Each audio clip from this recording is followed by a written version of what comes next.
ग्वालियर चंबल अंचल के श्योपुर जिले की विजयपुर विधानसभा सीट इन दिनों काफी सुर्खियों में है, क्योंकि यहां पर 13 नवंबर को उपचुनाव होना है।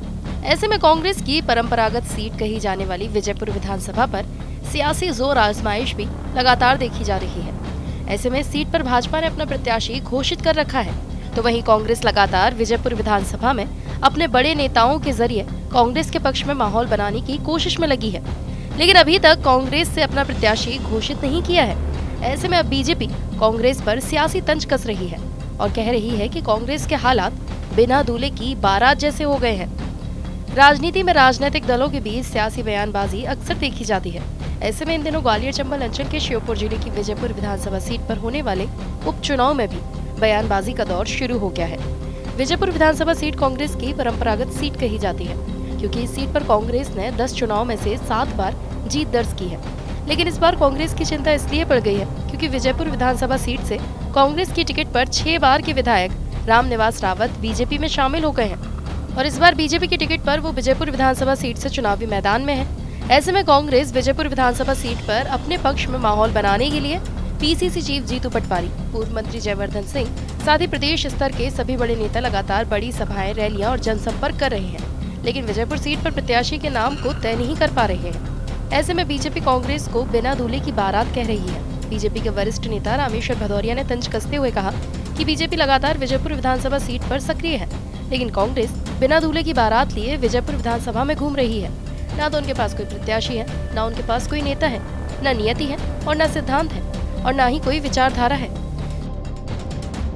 देखिए, विजयपुर जो उपचुनाव है वो भारतीय जनता पार्टी पूरी तरह तैयारी में। हमारा प्रत्याशी भी तय है, हमारी जीत भी तय है और भारतीय जनता पार्टी की जो वरिष्ठ नेताओं की बैठकें लगातार विजयपुर विधानसभा में चल रही है। संगठन स्तर की, बूथ स्तर की, कार्यकर्ता स्तर की, अलग अलग छोटे छोटे समूहों में पार्टी की लगातार बूथ स्तर, मंडल स्तर, सारे स्तरों पर हमारी बैठकें लगातार चल रही है। और जैसा कि अभी कुछ दिन पहले कांग्रेस के प्रदेश अध्यक्ष आदरणीय जीतू पटवारी जी वहाँ गए थे और वो बोले थे कि वहाँ मीडिया से उन्होंने जब चर्चा की कि हमारी जीत, तो मैं आदरणीय जीतू पटवारी को ये कहना चाहता हूँ कि कांग्रेस तो बिगड़ दूल्हे की बारात को लिए वहाँ घूम रही है।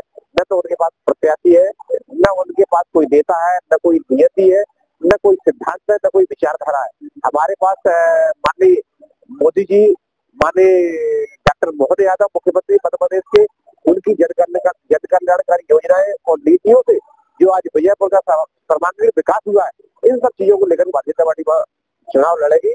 और इस चुनाव में निश्चित रूप से इस समय जो माहौल है जनता जनार्दन में, वो भारतीय जनता पार्टी के पक्ष में है, क्योंकि इस देश में, प्रदेश में, पूरे उसमें ये वातावरण है कि विजयपुर चुनाव भारतीय जनता पार्टी भारी बहुमत से चुनाव जीतेगी। विजयपुर उपचुनाव में कांग्रेस के प्रत्याशी को लेकर जैसे ही बीजेपी का तंज सामने आया, वैसे ही कांग्रेस ने भी इस पर पलटवार कर दिया।